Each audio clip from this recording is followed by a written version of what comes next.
আমি কথা দিয়ে যাচ্ছি, একটা লোককে বাংলা থেকে তাড়াতে দেব না। বিজেপির বড় বড় কথা, একদিকে নাম কাটছে, অন্যদিকে ভোট লুটছে। একদিকে নাম কাটছে, ওদিকে লক্ষ লক্ষ সেন্ট্রাল ফোর্স পাঠাচ্ছে। তাদের আমাদের খেতে দিতে হবে, আমাদের পড়তে দিতে হবে, আমাদের জায়গা দিতে হবে, এবং তারা এসে কি করবে? তারা বিজেপির হয়ে কাজ করবে। আর অনুপ্রবেশকারী কারা? বর্ডার পাহারা দেয় কারা? Government of India. কয়লা পাহারা দেয় কারা? Government of India. কাস্টমস কাদের? Government of India. রেল কাদের? Government of India. তাহলে মনে রাখবেন, অনুপ্রবেশকারী 24-এ আসলে তখন আপনারা তাকে কেয়া করে দেন, আর যারা পুরোনো দিন থেকে এখানে আছে তাদের নাম কেটে দেন। কেন এই ডিসক্রিমিনেশন? কেন? দেখে দেখে একটা কমিউনিটিকে বাদ দিচ্ছেন, দেখে দেখে মতুয়াদের বাদ দিচ্ছেন, দেখে দেখে রাজবংশীদের বাদ দিচ্ছেন, দেখে দেখে সংখ্যালঘুদের বাদ দিচ্ছেন।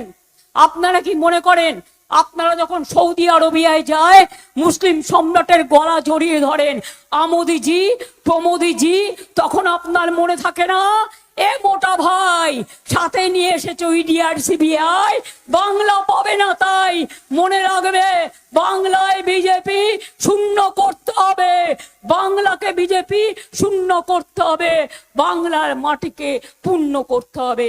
এটা মা বোনদের ভাইদের সবার কাছে আমার অনুরোধ থাকবে, কোন দলকে একটি ভোটও নয়, এবারে ভোট ঠিকানা বাঁচাবার, অধিকার বাঁচাবার, গণতন্ত্র বাঁচাবার, ভাষা বাঁচাবার, সম্মান বাঁচাবার লড়াই। মনে রাখবেন, কালকেও 3 জন মারা গেছে। মিজোরামে তারা ব্যবসা করতো, এদিক ওদিক যেত, তাদের মেরে ফেলা হয়েছে। বাংলার মুর্শিদাবাদের কেশপুরের লোক। আমি এই প্রতিবাদ জানাই, এই অন্যায়ের 250 লোক মারা গেছে আজকে এসআইআর করতে গিয়ে। তাদের দিকে একটু তাকান। যা কারো ভোট উঠেছে, কারো ওঠেনি, সেও তো আপনার পাড়া প্রতিবেশী। আপনাদের লাইনে দাঁড় করিয়েছে সবাইকে। আপনারা একদিন ভোটের লাইনে দাঁড়িয়ে আপনাদের যে অসম্মান করেছে, আপনারা এদেশের নাগরিক হওয়া সত্ত্বেও তার বদলা নেবার দিন। গণতন্ত্রের মাধ্যমে একটা করে ভোট দিন আর একটা করে বদলা নিন, যাতে আগামী দিন বাংলাকে দখল করতে না পারে। আমি এইটুকু বলে আপনাদের সকলকে শুভ নববর্ষ জানিয়ে আমার প্রণাম, আমার শ্রদ্ধা, আমার কৃতজ্ঞতা, আমার সালাম, আমার ধন্যবাদ জানিয়ে, আমার জোহার জানিয়ে, আমার হরিচাঁদ ঠাকুর, গুরুচাঁদ ঠাকুর জিন্দাবাদ বলে, পঞ্চানন বর্মা জিন্দাবাদ বলে আমি সবাইকে আমার নমস্কার জানাচ্ছি। এবার আমরা 1.5 মিনিটের একটা পারফরমেন্স করব।